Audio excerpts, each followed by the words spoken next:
In today's episode, I am joined by two very special guests, Scott and Jared, as we draft and discuss the battle of the B-sides. B-side Knizia games, those games that are in the shadow of Reiner Knizia's greatest and most popular and most prominent designs. So for those who are looking for hidden gems outside of the scope of what you commonly hear about, this will be a great episode for you. This episode also features a contest that you can enter into to win a free game from Bitewing Games. So I hope you enjoy this recording. My name is Nick Murray, and you are listening to the Bitewing Games podcast.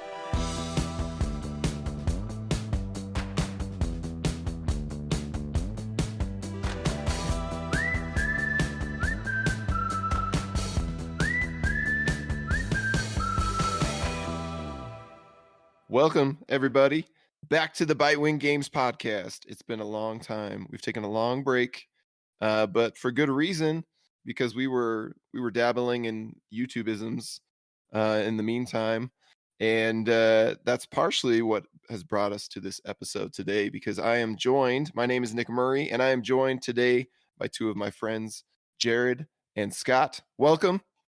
Hello, it is nice to be back. Yes, thank you for having us. Absolutely. And the reason we are gathered here today is for an episode that we're going to dub the Battle of the B-Sides. And this is partially inspired by Board Game Barrage's recent draft of all things Knizia games, and also partially inspired by our own YouTube series that we put on the Bitewing Games YouTube channel for the Reiner Knizia, the ultimate Reiner Knizia ranked tier list. And so here we are, still not done talking about the doctor, the good doctor, because today it's the battle of the B-sides. So does one of you want to explain what that even means? Yeah, so slightly more than partially inspired by Board Game Barrage, more like lifted wholesale. But in order to differentiate ourselves, we're going to focus on the back catalog. So while, if not the most prolific designer, certainly in the conversation, he has something like 721 board game listings on Board Game Geek. So when talking about his top games, there is some level of consensus, I would say, with top 15, 20 or so. But that leaves 700 more games that many of them are also worth talking about. Absolutely. Yeah, there's a lot in here that I think there's a lot of lower rated games simply because not every game is for everybody. There's a lot of incredible Knizia games that kind of are for everybody against type, I guess.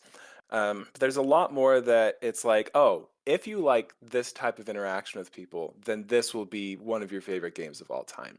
But if you don't like this interaction, you will absolutely hate this game whole cloth.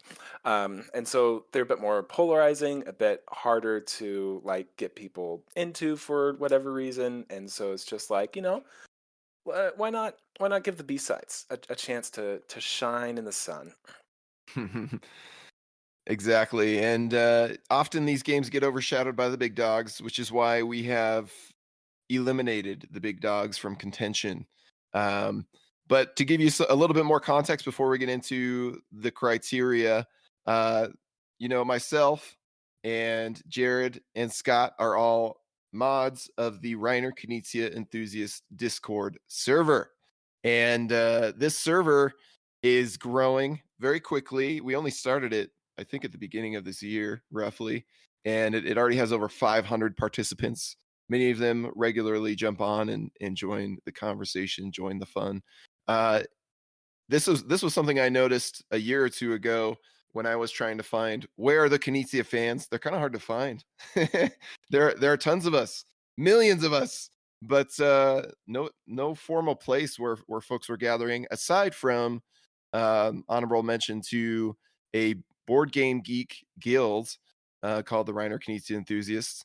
Yet many people do not have Board Game Geek accounts, or they haven't even found that guild if they are on Board Game Geek. And so we wanted to, provide another way for Knizia fans to gather and this Discord server has grown quite rapidly. And we do things such as weekly topics, weekly game topics as well. We try to share and post and talk about all the latest news and the upcoming releases from Dr. Knizia. He's a tough man to keep up with because he's working with publishers all across the world, and it's easy for new releases to slip through the cracks if you're not careful. But it's cool to see all the different new versions of old games and new versions of new games that are coming out from him, and people getting to play them across the world and share their thoughts on this Discord server, as well as discover those hidden gems and those old classics that we all have brought us here, the ones we've come to love. So if you are interested in joining this Knizia Enthusiast Discord server, there are no restrictions, there are no requirements. Initiation is very easy. All you do is click on the link in the description of this podcast and join us and join the fun. We're happy to have you. So please do. So on that note, I'll also link the YouTube series, the ultimate Reiner Knizia ranked tier list in the description of this podcast, in case you missed that and were wondering what the heck happened to our podcast the past month or so while we were focusing on that instead of on the blog or the podcast. Additionally, good news for everyone. This just happened over the weekend, but if you happen to miss out on two of the newest, hottest Knizia games that were on Kickstarter and just concluded, Cascadero and Cascadito, published by yours truly here at Bywing Games, those are now up on our site, available for pre-order. So if you missed the Kickstarter, you can pre-order them now. We will also post links to those pages in the description of this podcast. So without further ado, we're going to jump into the battle of the B-sides. And there are a few criteria that we came down to help kind of remove the big dogs and let those B-side games, those underdogs, those hidden gems really shine, because this draft is going to kind of be a bit of a popularity contest in a sense. So we had to get rid of the most popular games of Knizia's. So do you guys, Jared, do you want to share the three notable criteria here, the three things that eliminated most of our favorite games? Sure. So we are focusing on games that have fewer than 5,000 owners. They are not ranked in the top 2,000 on Board Game Geek and are not included on his notable games list on his Board Game Geek designer page. So sadly, that means that even our own Zuvadis, which only released technically within the last few months and definitely does not have 5,000 owners. Actually it does. Wow. Just not logged owners on Board Game Geek. And yeah, I think we made 6,000 copies. But I don't know, whoever is the mysterious person that that manages the list of notable games on Reiner Knizia's bio on Board Game Eric Geek. Martin hath spoken. And yeah, that would be hath my been guess. interred. So that one is also eliminated. We're not going to talk about that today. But some other brand new 2023 releases might be shared today. And only those of us who are honest will pick them if we have played them. Isn't that right, Scott? No, not at all. No, I'm definitely salty about that because I'm in between employment at the moment, which means I don't have the slush money to order like 1,000 board games from Germany before they release in the States, because I would have if I could.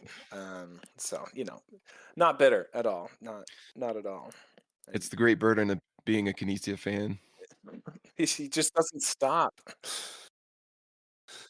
Do you want to share a little bit about your philosophy for what are you trying to put, just your favorite 5 games from this, or are you trying to make a cohesive collection? What are y'all thinking? Tell you my strategy? Is that what you're trying to do right now? It sure seems like you're trying to suss out exactly what I'm going to be going for. Right, if you want to keep it close to the chest. I do. Oh, I very much do. We can talk about strategy after the dust is settled. Well, we are going to make this a bit of a fun competition, right? Kind of like what Board Game Barrage does. And thank you, gents. If you guys haven't heard Board Game Barrage, they're a fantastic podcast. Oh, they're great. Like, they very insightful, very funny. Always have something interesting to say. Love them dearly. Yeah, and I'd encourage you. I mean, if you're here, you should listen to their draft of the most popular Knizia games of the big dogs, right? Because it's a Yeah, you'll fun probably hear conversation. games that you've actually heard of before. um, but we'll keep it interesting here. My thought is, we eliminated the most popular games, the ones that folks listening are most likely to have played or heard about. And so what is this list? Well, this list we're assembling, we're drafting a team just like you're drafting, the best in the business. And you're trying to convince everybody listening that your list is the most interesting. If I guess the thought is, which of these teams of games would you prefer to sit down to play if given the opportunity? Or which of these games, if you saw them for sale online all together, which one would you choose? Which bundle? Those kind of things, basically. Which one appeals to you the most? Even if you haven't played them, we're going to be describing them in depth to you today.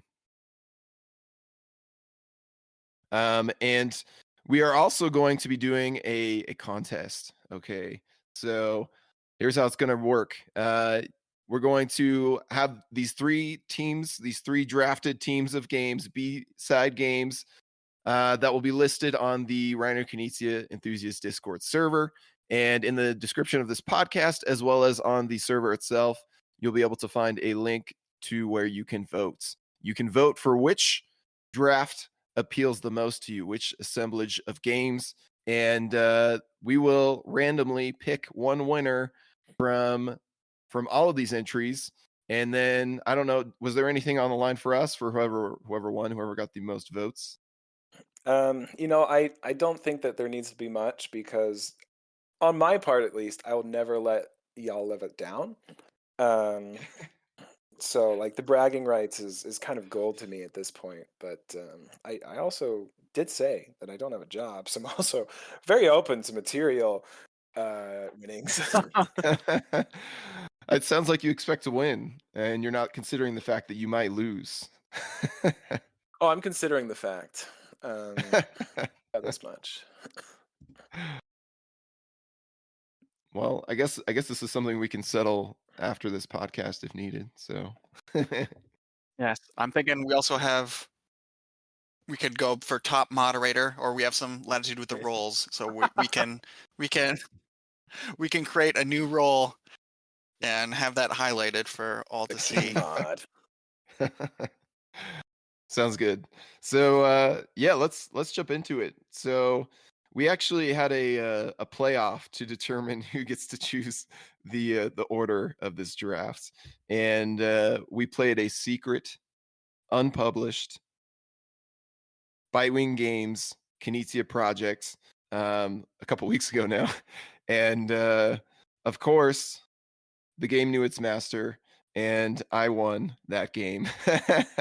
And so the order, No home field advantage no at all. home field advantage, none whatsoever. And so the order in which this draft is going to occur, I will go first, and then Jared, and then Scott, and then we will go and snake draft. So backwards, Scott, Jared, and then myself, and keep doing that until we've all picked 5 games, and then we'll do a little bonus draft at the end.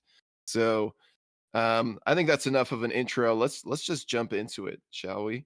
And what you guys don't know is I came very prepared for this draft today, and I took our picture of our tier list and I scribbled out every single game that is eliminated, and then I drew a little. If only you could just see this beautiful I mean, you chart. could send it to us. I mean, you're making fun of me for copying the pictures of the games that are in contention and putting them on a Word doc, but I was offended that you would dare limit my options to a small list. They're probably all on pages. there though. It's fine. I'm gonna have fun. This is like my bingo sheet. I'm gonna cross them out as you take them. Cross them out as you take them. Yeah, as a tear falls down my face. That makes a lot of sense. So my first pick for the B-sides, the battle of the B-sides, is going to be, you fools. It's going to be Orango Orongo is my Oh, first pick. Ah, That's yep. right. Orongo Freaks Unites. Yep. Oh, They are mine. Orongo.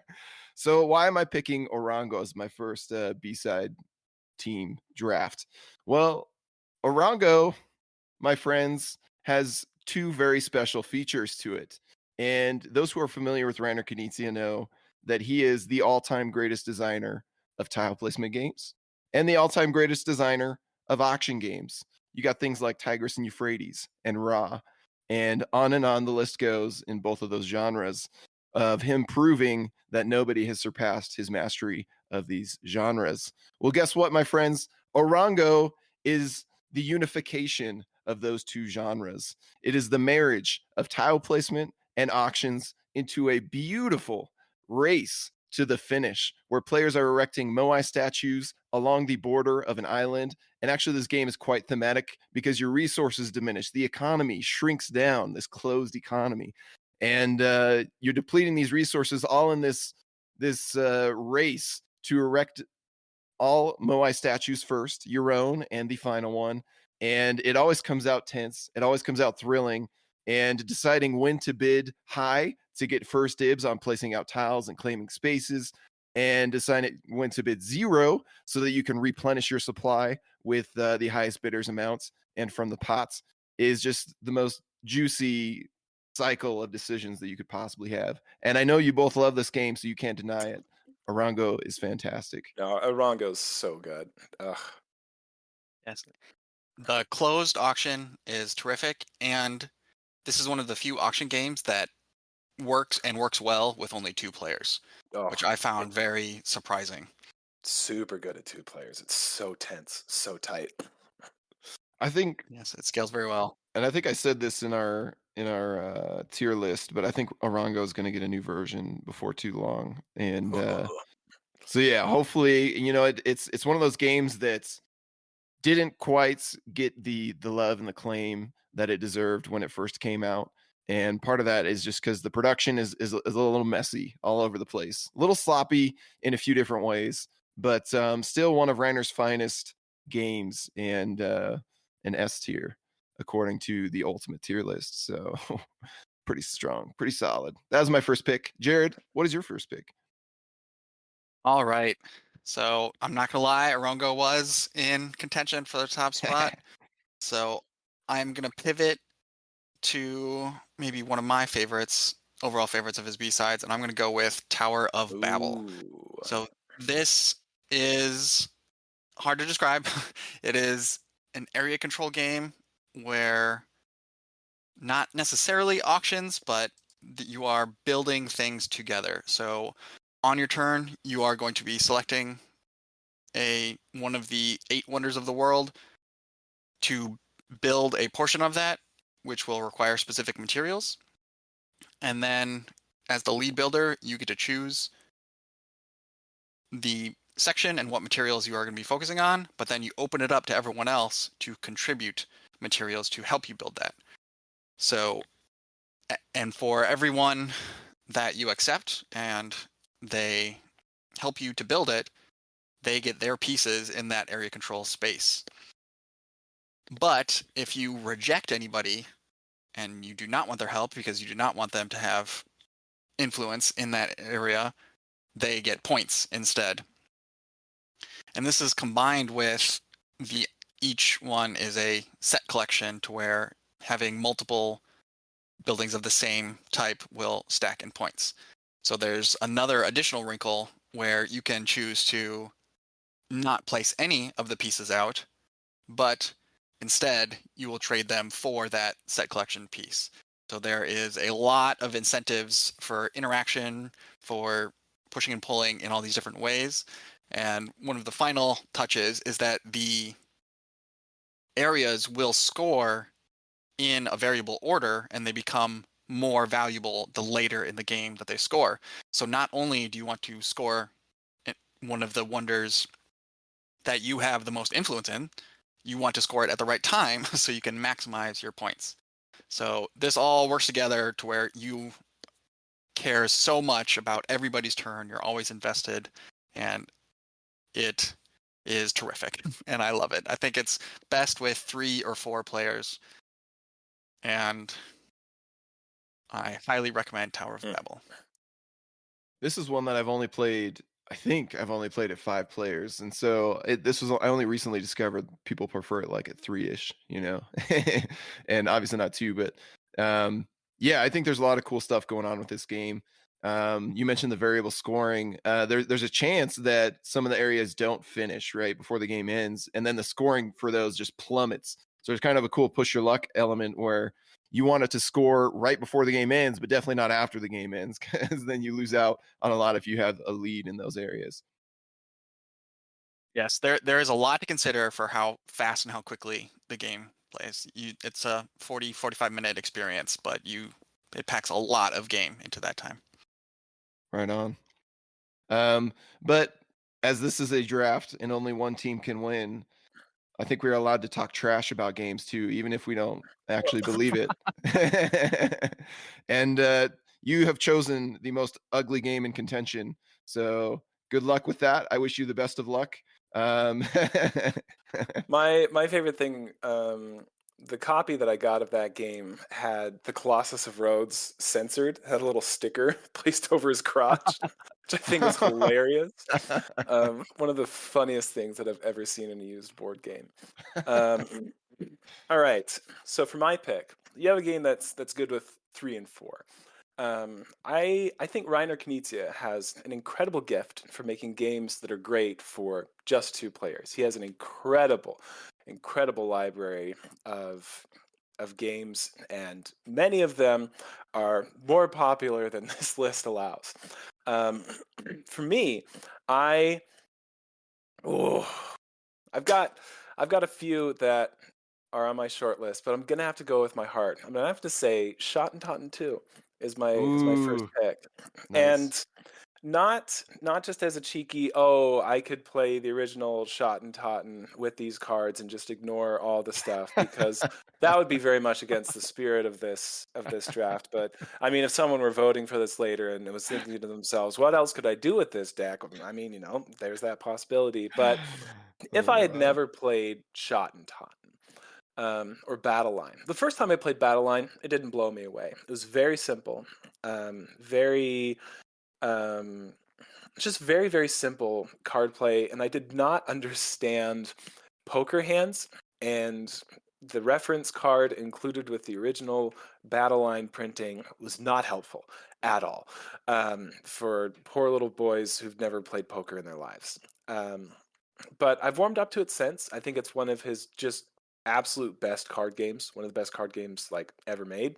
And Schottentotten 2 complicates things. It makes both sides asymmetric. It makes the stones that you're fighting over need different numbers of cards, different formations, poker hands that you're going for. And if I had never played the original Schottentotten, I have no doubt in my mind that this would have absolutely blown me away. And I think the only reason that it's sitting within reach of this list is because it's a sequel to one of the greatest games ever made. And when you can play one of the greatest games ever made, or its sequel, which is slightly worse, then it's kind of a no-brainer which one you choose. But in a world without Schottentotten, Schottentotten 2 would just be a shining light. It's like, if in the Nativity, like the star that shined over Jesus actually was the second one, and the first one was just slightly less bright, and then the second one came and was like, hello, it's me, the real star. So Schottentotten 2, that is my first pick. Yeah, that is a good one. I found adding asymmetry while still retaining the core gameplay, I thought it was very well done. Yes, Yeah, I those really are like my that. picks. I All right. can't trash talk it. It's a good one. It's such a Yeah, small that's box too, just so satisfying to whip out. All right. Now, since this is a snake draft, I get to go again, which is all according to plan, because I believe that I gave at least Nick, a false glimmer of hope, just a little sheen that he was like, ooh, maybe I'll get everything that I want. And you're not going to, because my second pick is going to be Municipium. I knew this was Oh, coming. Municipium. Maybe the ugliest, not. So Municipium is an area majority game. There's no outright conflict. You're moving your little people around different areas of the board in order to collect votes from the citizenry, the favor of the prefect, and to activate special powers. I've got a longish review about this on the page and why I think it's absolutely brilliant and let down by a really bonkers production. And I think the most off-putting thing and the biggest reason why this game doesn't have as many Municipium heads as it ought to is because of that forehead in the middle. It is extremely unappealing, even though I really like the mosaic style. It's really cool, but at its core, this game is tight. It is relatively easy to learn, but it just has like so many moving parts and so many things that interact with each other well. And I just think it's an absolutely brilliant design, and just a really great example of Reiner Knizia doing area majority, which you don't see him do super often. It's a fairly rare beast. So it's my second pick. Yes, I'm a big fan of this one as well. I really appreciate how it's a race to points, which a lot of other ones, the score track or counting up all your endgame points. Some of my favorite games feature that. However, there's a lot to be said for the drama that comes with he is one coin away from victory. How do we stop them? So yes, great pick. I love Municipium. This game just blew me away when I tried it. This is like your epitome of B-side Knizia, where you bring it to the table and you're like, how good can this be? And then you play it and you realize this game is phenomenal. So yeah, this one's a very strong pick, and this is the first tear falling down my face for sure as I cross it off my bingo chart. All right, next up. So Nick mentioned Knizia being the master of tiles and auctions, but he is also the master of dice games, and my favorite of which is my next pick, Rapido, also known as Escape. This is a push your luck dice game, and it is best in class. This is some of the highest of highs in gamings I've experienced during this game, where someone managed to roll doubles nearly all the way to the top, and it was over within minutes, and we were just standing and shouting. So the way it works is you are rolling your dice to try and get the highest number that you can, and this is a push your luck game, as I mentioned, but there's the two levels of push your luck. So you're trying to get the highest dice, and so you can keep rolling until you get an X and bust. However, once you have the dice that you are satisfied with, you also need to place a bet on yourself by putting it on the stairs to where you are, when it comes back around to you, that is how many spaces you will advance towards the end of the track. And then when it goes to the next people, they will take the same turn, but if they place a higher value roll beneath you on this track, you are bumped off and you will not move at all. So you need to really gauge how aggressive do you want to be. You rolled pretty high. Do you want to shoot for the 5, or do you want to be conservative and just go for 1 or 2 to make sure that you can at least go with those 1 or 2? So it adds quite a lot. And then, as I mentioned earlier, the added bonus to where if you manage to roll doubles, you get to just immediately move on that same turn. So this is the game that I describe as the crabs in the bucket mentality, where as soon as someone pulls ahead, everyone will be very aggressively trying to bring them back down. And it is so much fun. I have been brought to tears of laughter playing Rapido. And that is why it is my next pick. Rapido is like the epitome of a pub game, right? Or just you're in a casual atmosphere with casual folks. Everybody's feeling they want to play something, but not too heavy, not too crazy, just something fun and raucous and rowdy. I think Rapido is a great pick for that environment. Always a good time. Scott, you have nothing to say about this game. I haven't played it. Oh yeah, that's right. I mean, as was stated at the beginning of the video, I'm not allowed to even think about games that I haven't played yet. So that's right. Thank you for behaving. Well, you should. All right, good choices. Good choices. Oh boy, you've made this very difficult for me. I feel like this is the pivotal moment. These two games that I choose will make or break my team, my list. Oh, all right. Well, I think I'm going to continue the theme of push your luck dice games here, and pick the new hotness, baby. The new hotness, Mlem Space Agency. No. And here's why. I have played Mlem 3 times now. I was lucky enough to be sent a review copy from overseas from publisher Rebel Studios, and this game is just over the top in all the best ways, all the right ways. You got a gold foil logo on the front.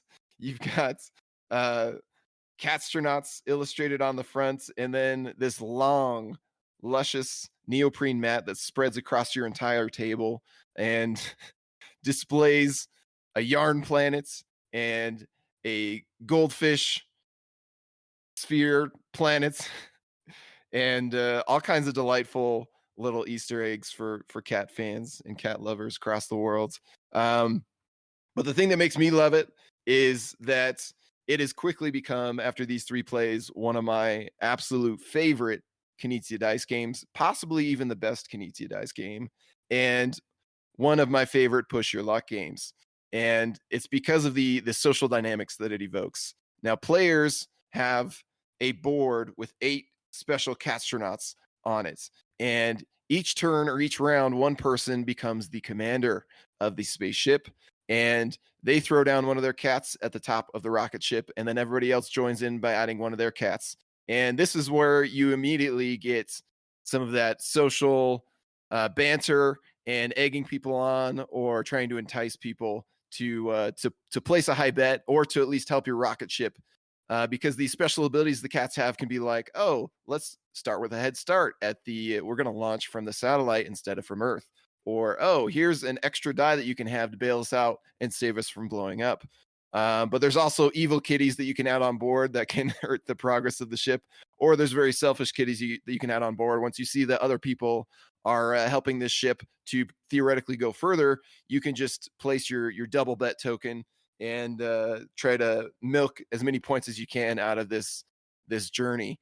And then the commander rolls the 6 dice and takes turns, setting aside certain groups, only ones that match the current space of the rocket ship, like all your 3s or all your 2s or both all your 3s and 2s.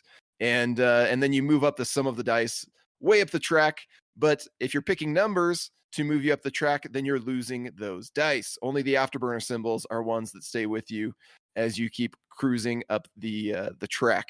And the thing that's really fun about this, in addition to the unique cat abilities that really incentivize, okay, when am I going to jump off before this rocket ship blows up, is also the public objectives. I think those are understated from reviewers who have spoken about them so far, because these public objectives give you a whopping 5 points, and the winner's going to get like 30 or 40 points total in this game. So 5 points is a lot.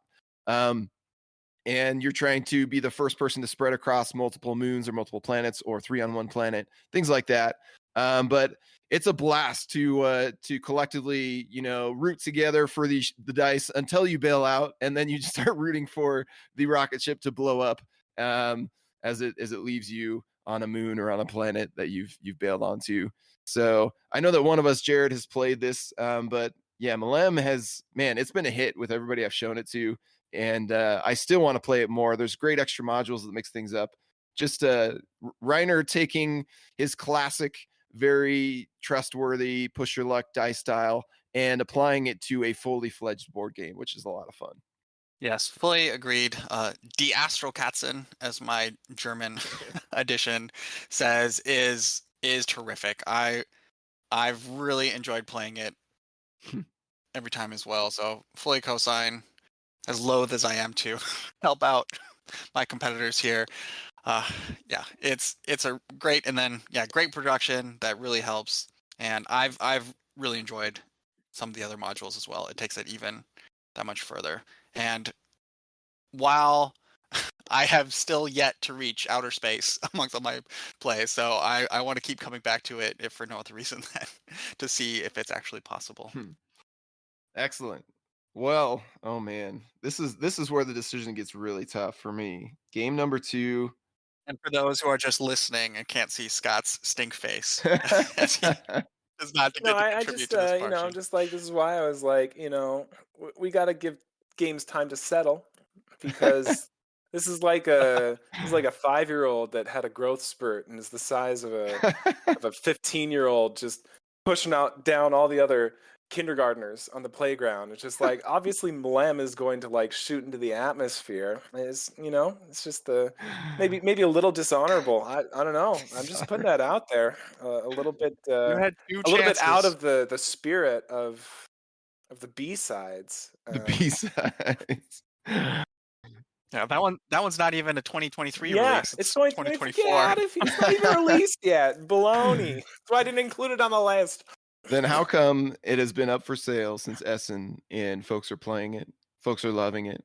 Well, see, there's this thing called capitalistic Folks not privilege. named Tom Vassell. Yeah, I don't All right, understand what's your that second review. game? We gotta move this along. Otherwise, I'm gonna get too salty for my life. Yeah. Well, I feel bad because the ones I'm debating on are just going to make you more salty. But I got to do it.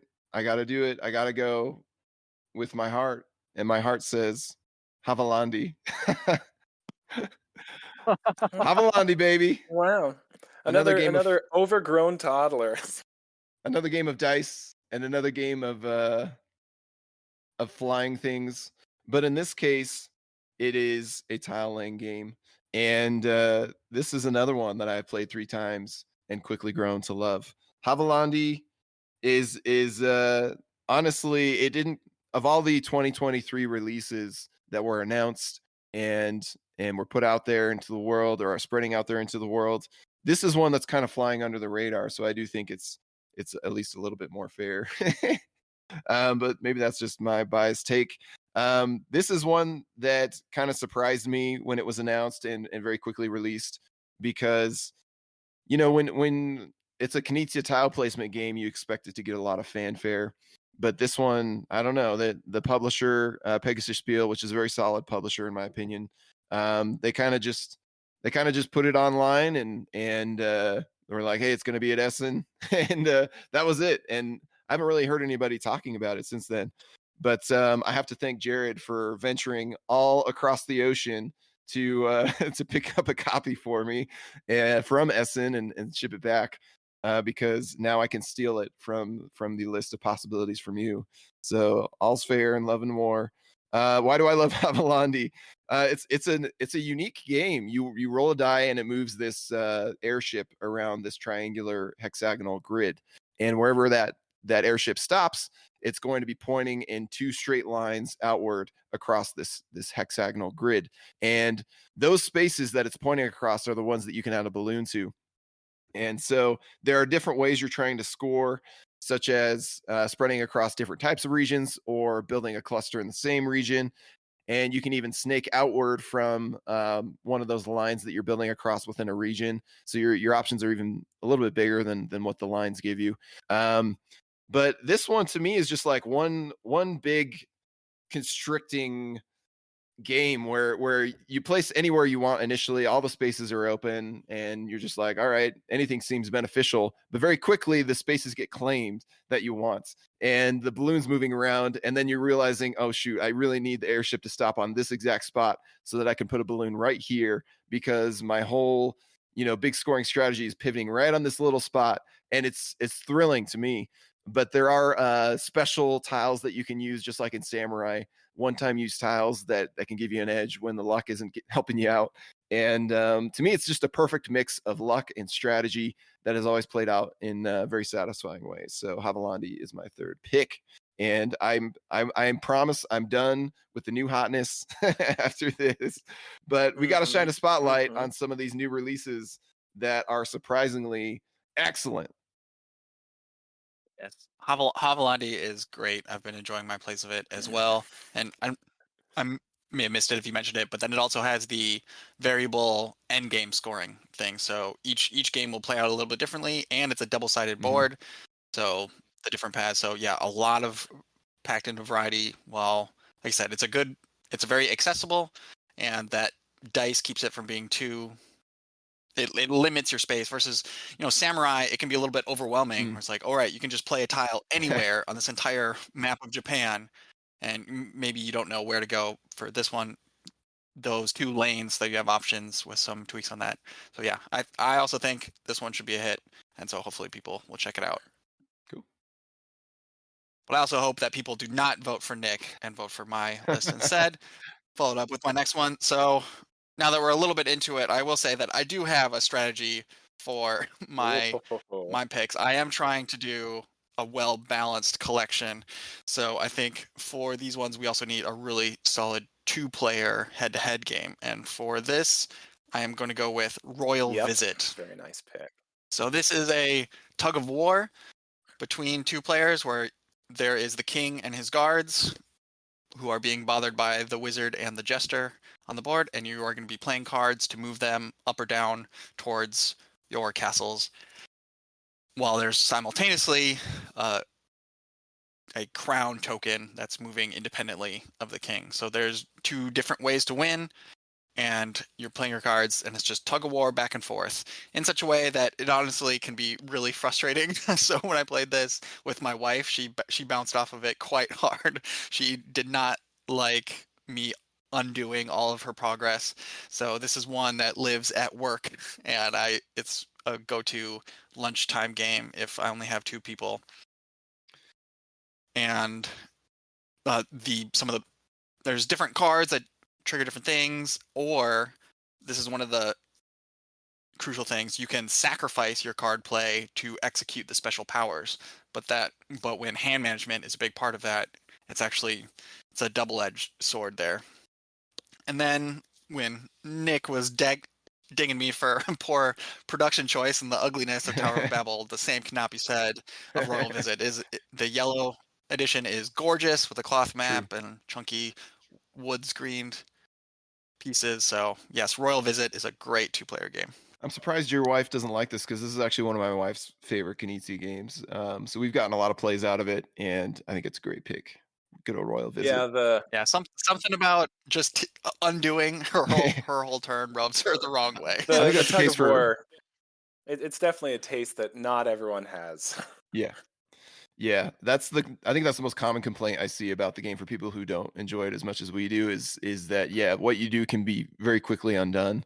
But in my mind, it looks like it's just one tug of war track, but there are really like 3 or 4 key elements moving back and forth, and you can't move them all at once.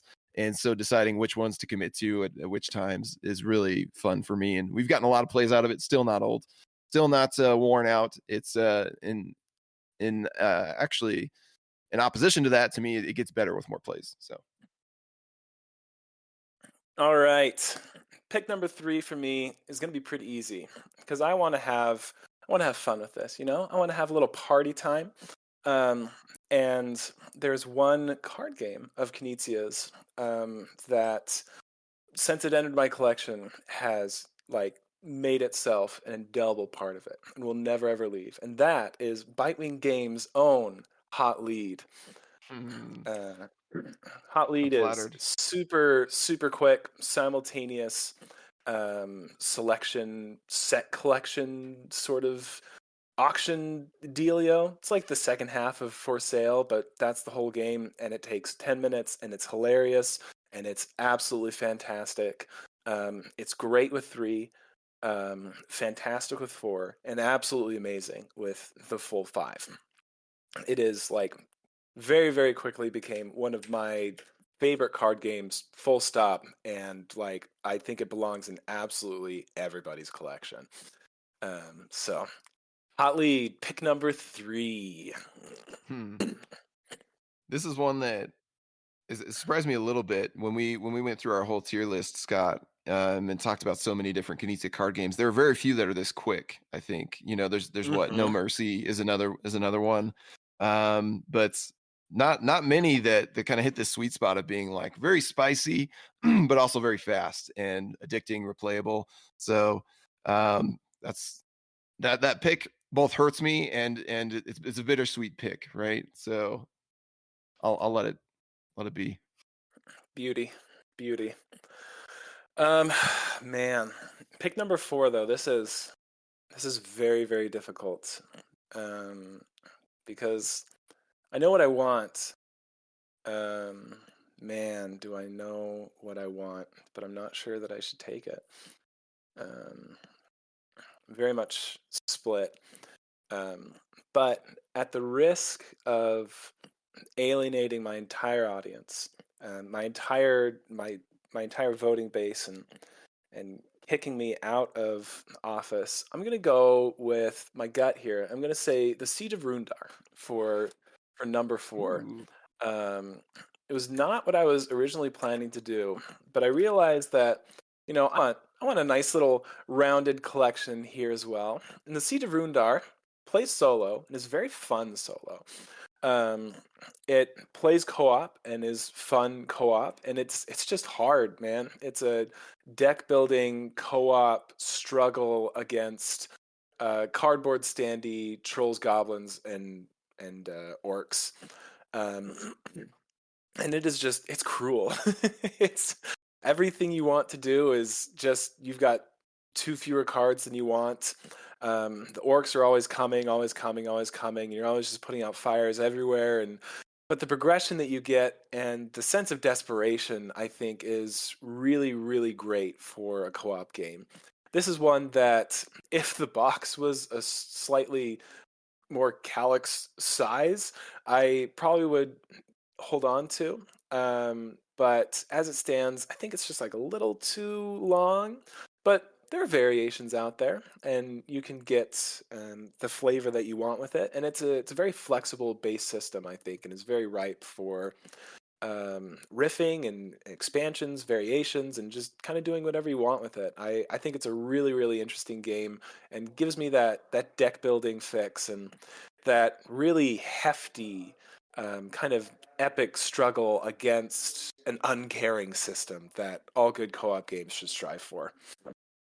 Wow, yeah, I did not expect that. I like Siege of Rundar, despite not being the biggest co-op fan. And I'd say, in defense of the box size, that's part of because the box itself is the board. It's so very it's a cool. great production. It looks really neat, and it has one of my favorite things with, instead of minis, it has standees. But I love it when they do double-sided, where the back of the standee is the back of the character. I just think that's such a great touch.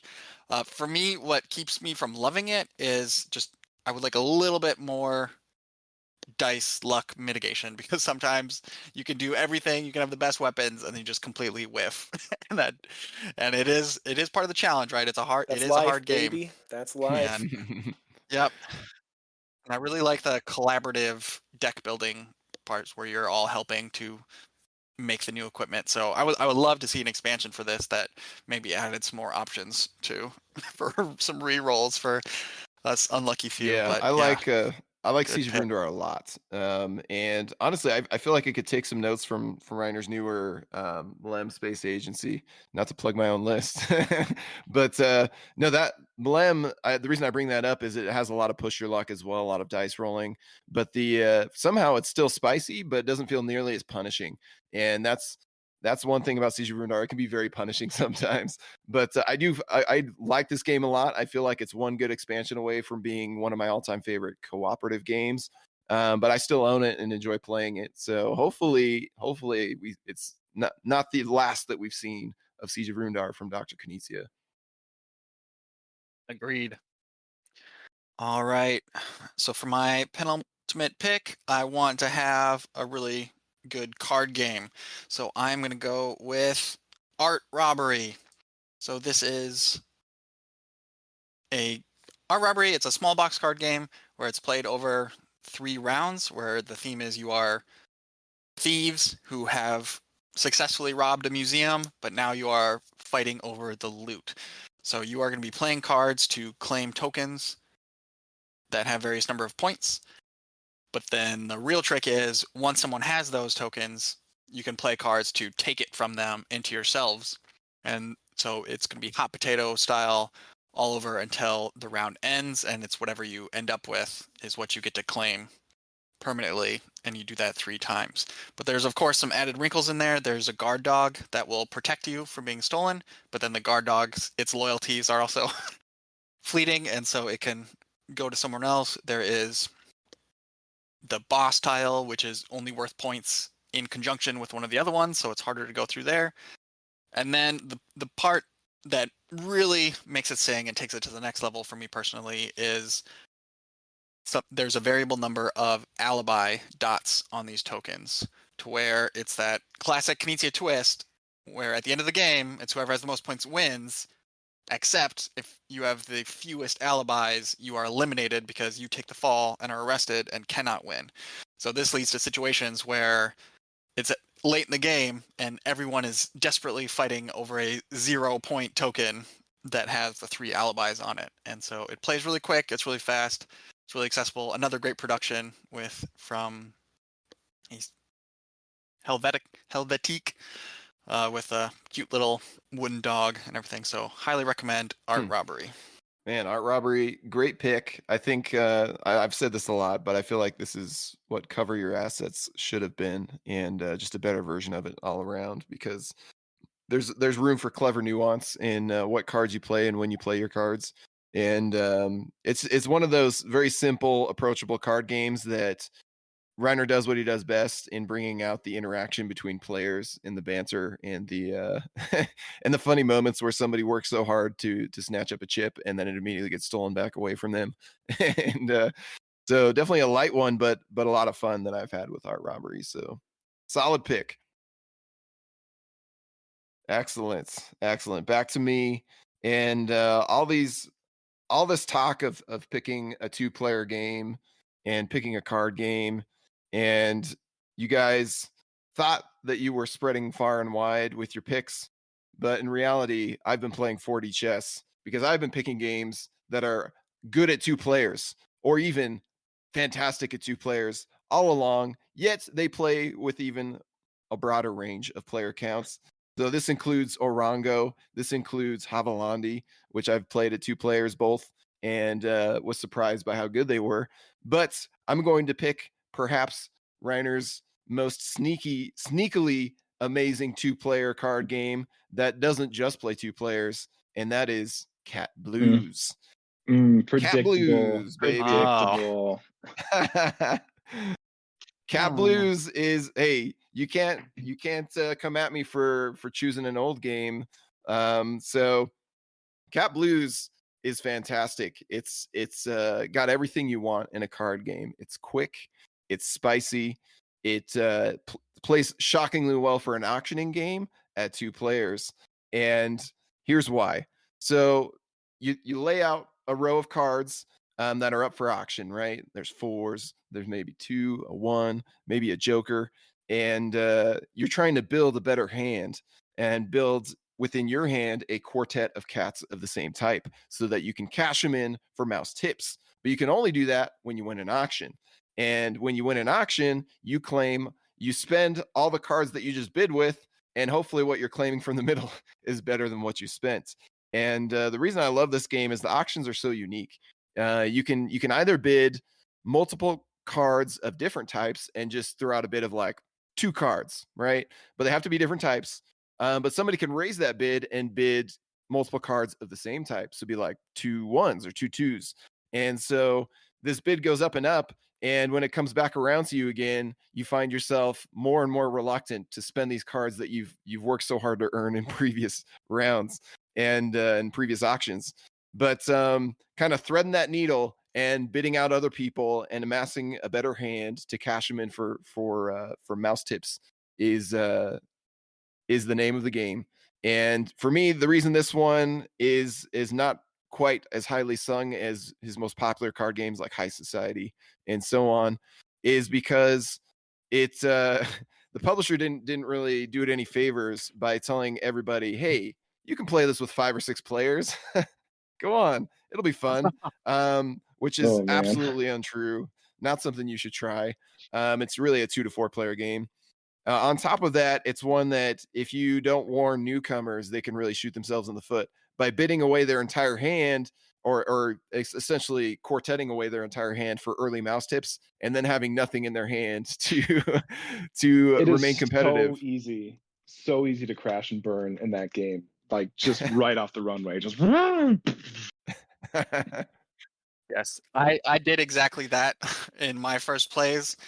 So I taught it to two friends, and I was using my printed out rules translation from my Japanese copy, and I did not do a good job teaching it. So my friend did exactly that, and then has refused to ever try again. He had a really terrible first Yeah. experience. So I played it with one other group. It went over a little bit better because I was a little bit wiser. So I want to believe I have not yet seen the heights, but I see the potential. Yeah, it's sad. I mean, Yeah, that's an it's a interesting quick game, choice. 15, 20 minutes. And so it's interesting that a lot of people, and that's the impression I've gotten, have played it once, and either it was at 5 or 6 players, or they went off the cliff, right? And they never played it again. And that's why it's not as highly regarded as it should be. It doesn't have those guardrails like some other games, I suppose. So there's my 4th pick, and now for my 5th and final pick. Okay, I got to make sure I'm Ooh. covering all my bases here. I've got 2 auction and 2 tile placements, Two so different that's a good coverage. and 2 cat games. Wow, I should just stop now because it's just perfectly balanced as things Sounds should pretty be. good to me. But I shall not. Ooh, last one. I'm debating between 2 of these, and I do think that at least one of them will be picked by one of you if I don't select it, but I think I got to let it slide. I got to let it be, and I got to go with the other one. Yeah, we're going to go with Tajuto. Tajuto, baby. This is another push your luck game. So I've got 2 push your luck, 2 cat games, 2 tile placement, 2 auctions. Good. I can rest in peace. Tajuto is sneakily amazing. Okay, and I'm gonna sell you guys on why that's the case. Tajuto is a game where you have an action economy, and each time it's your turn, you can select one action, and then if you want to, you can spend some of your hard-earned cash. It's not really cash, but it's basically an economy. It's your resources to take even more actions.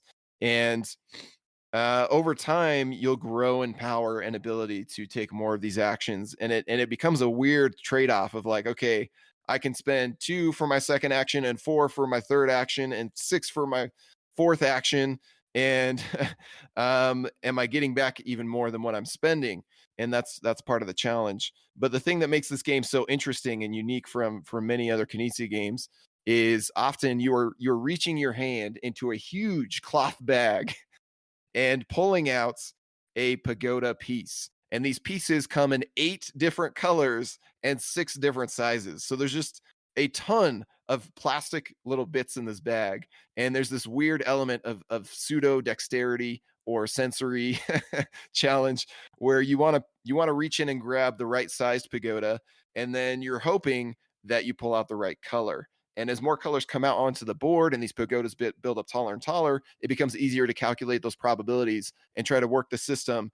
And honestly, more thrilling as you maybe pull a smaller size than you should, get a little ahead of yourself, and hope that you pull out the right color. And when you do, it is so satisfying because then you get a big payout and you can really grease the wheels of your economy and your system as you do so. So this is one I've played at all player counts and have been pleasantly surprised by how good it is at all player counts once again.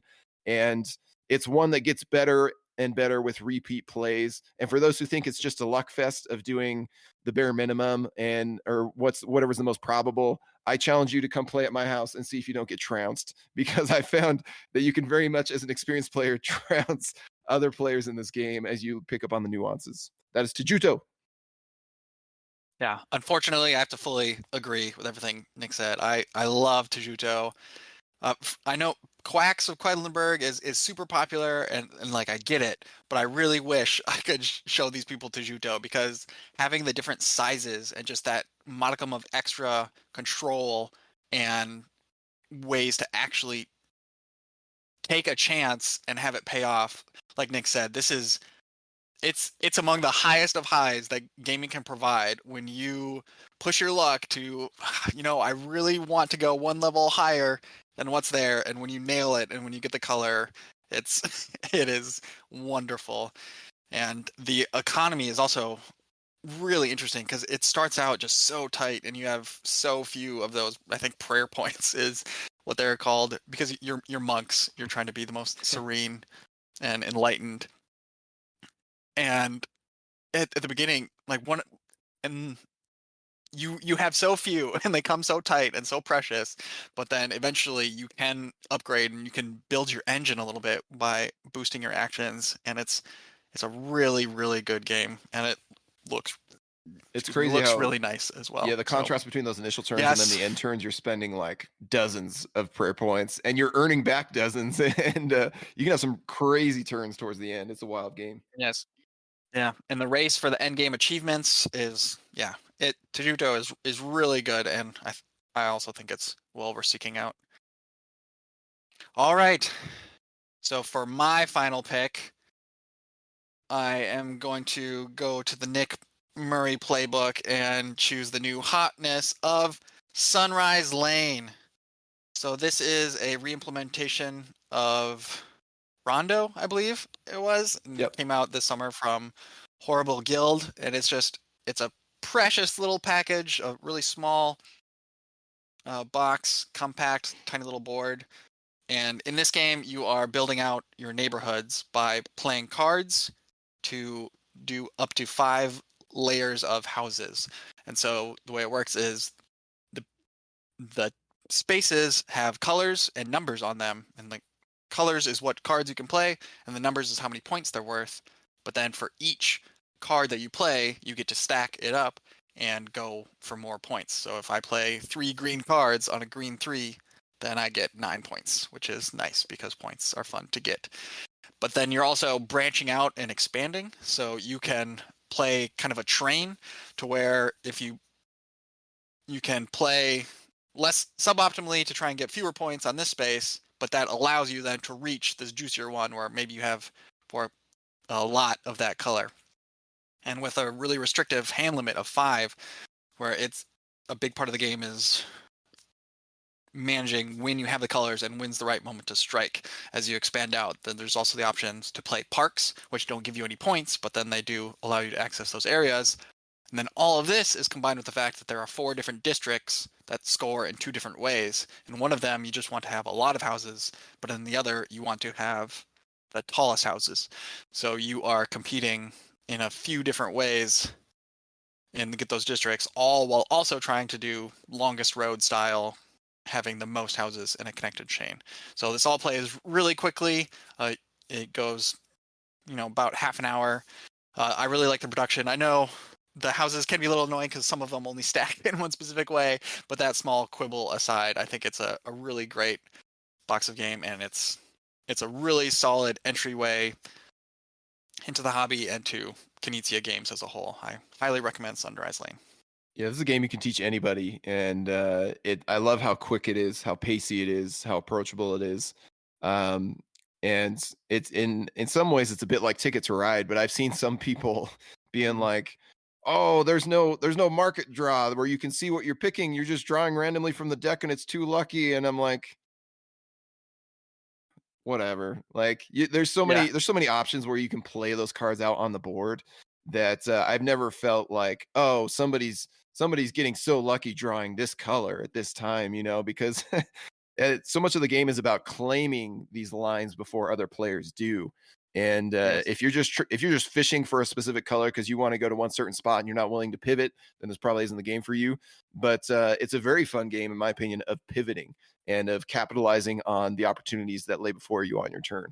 So good pick. Agreed. There's a lot of blocking involved, and since the game is over once someone runs out of houses, if you spend too long trying to build up the perfect hand to get 25 points, Like you could just be left behind as people are blitzing through and filling up the reason for endgame scoring. Awesome.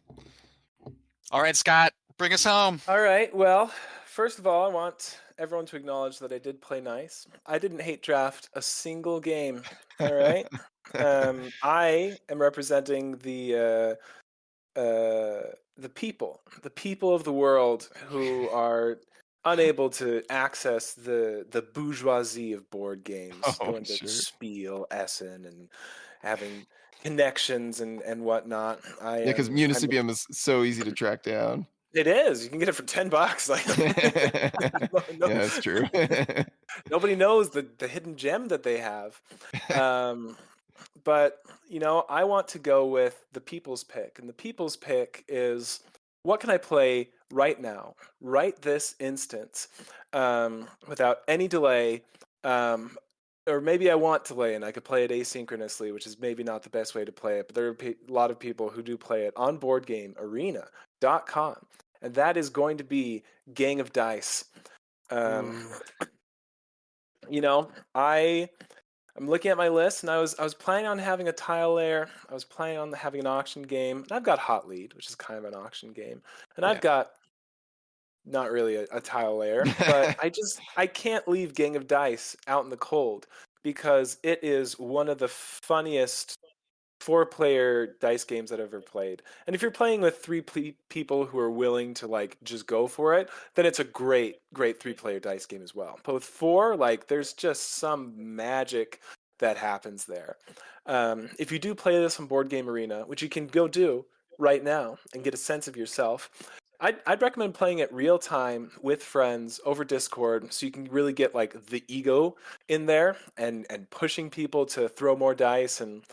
But there's also just a magic in person where you pick up 12 dice and everyone's like, "What are you doing?" And you throw them, and somehow the stars align, and you just nail it, and you rake in everything, or you fail epically, and everyone just laughs, and it's incredible.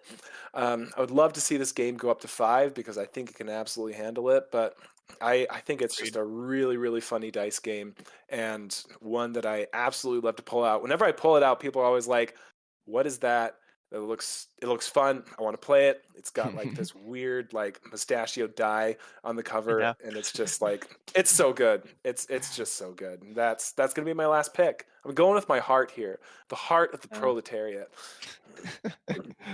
All I'm gonna say is whoever keeps doing this, stop playing this game at 2 players and stop playing asynchronously. You are doing yourself a huge disservice. And you are not getting the intended experience from it. But yeah, this is a top 3 dice game for me, Knizia or otherwise. But that's also right next to Milan. So no, Gang of Dice. If only people have actually played Milan. The folks have played it. Gang of Dice is not easy to find in person or track down a physical copy of, unfortunately. But it is one of my all-time favorite Knizia Push Your Luck games. So that's a great choice. Yeah. Gang of Dice is terrific. It's almost as good as Rapido. Good. I see we've all covered our Push Your Luck dice base for sure. So all right. So that is the end of the draft. But I was thinking that we could do just a little surprise, a little simultaneous surprise C tier. So imagine, dear listener and dear fellow drafters, that you found this bundle on eBay or the Board Game Geek marketplace, or even at a local Facebook game swap page. And you bought all these games, and the buyer was so happy that when they come to deliver it or you open the box, you actually find an extra game inside with a little note attached. And the little note says, "Couldn't sell this, you can just have it. P.S. I don't even know how to play it. It's still in shrink. P.S. This is actually going to become one of your favorite games, and you're going to be a little embarrassed showing it to people because it's kind of weird, but you're going to absolutely love it." And so we all Trust me, please. We all pick one more surprise C tier of the games that are remaining to throw on our list, and just kind of along that vein, like something that might be easy to track down, but people wouldn't think to do. And yeah. So All right. Does everybody have their picks in mind yet? Locked and loaded. Same. I'm ready to go. Ooh, do we just count down and just splurt it out? Just a jumble of glorious Knizia. Just to keep make us great audio. keep us honest. I think so. I think we do it, and then we just sort out the mess after the fact. All right. Okay.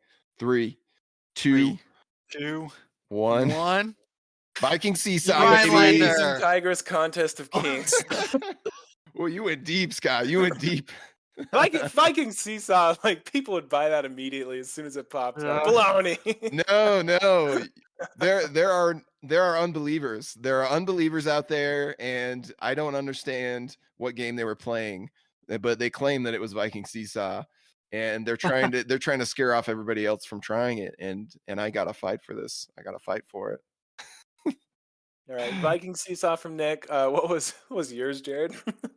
I went with Rhinelander. I know that I This may big be a box. lone voice. You pull it open. Yeah. And it's like half the package. They're like, Yeah. yeah, no way I can sell this one. I went more for its reception than the actual size, because I think Rhinelander is a great game. So if you really want to play Tigers and Euphrates, but there's 5 of you and you only have 45 minutes, may I introduce you to Rhinelander, his other tile laying game about rivers. No, that was honestly almost my final pick. So Rhinelander's solid. My surprise C tier was Euphrates and Tigris Contest of Kings. When you actually want to play Tigris and Euphrates, but you can't actually find it at all anywhere in the entire world, and you want to play the weird card game version, that is just so strange, but has a glimmer of greatness in it, that I was seriously considering cutting down to about a fourth of the box size and just holding on to as a lovely little curio. But like that's something that if I got another copy, I'd be like, hey, nice. Yeah. All right. So let's wrap it up. So starting with Nick, you just want to read off your full list then? Happy to.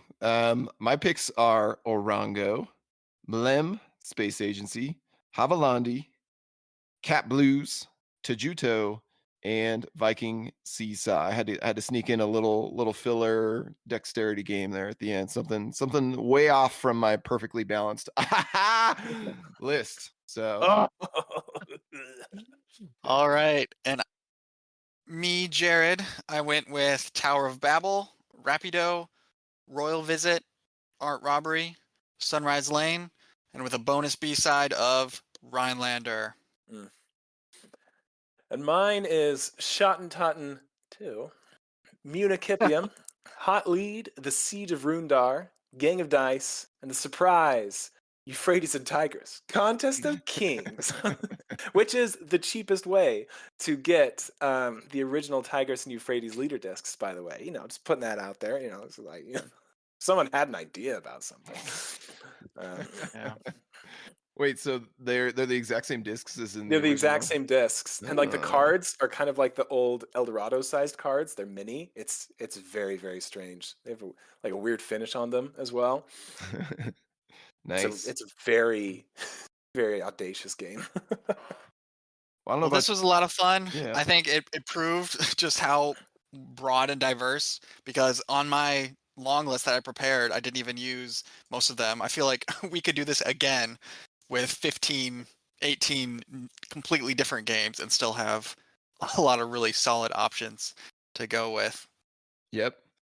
Knizia has a lot more good games than people give him credit for. They always point to his most popular ones and say he hasn't done a single other good game, and that's just a downright lie.